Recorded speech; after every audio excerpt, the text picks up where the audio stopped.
njerëzit kanë filluar që ta kuptojnë këtë dhe duan që ti reflektosh të vërtetën. Pra ti jesh mes tyre. Ajo është detyra e gazetarit mirë, fakt. Patjetër. Dhe mendoj se kjo është një sfidë që gazetarët po e përjetojnë vet, por është edhe ai rrethi mbyllur që normalisht ne jetojmë në Shqipëri dhe secili nga ne ka familje, ka detyrime.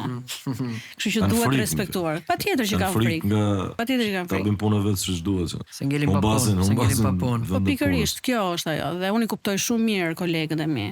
Se unë kam kolegë dhe i njoh shumë mirë, i njoh dhe për nga temperamenti që kanë, për nga gjykimet që kanë, e kuptojnë realitetin dhe kjo është shumë e rëndësishme kur kuptohet e vërteta, kur kuptohet realiteti. Por rrethanat e bëjnë që ato të.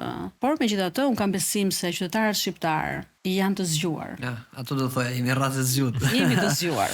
Shqiptarët janë të zgjuar dhe edhe qetësia dhe heshtja do të reflektojnë, sepse sado që manipulimi apo propaganda, presioni të mund të mbijetojnë në një pikë do të shpërthejnë për keq.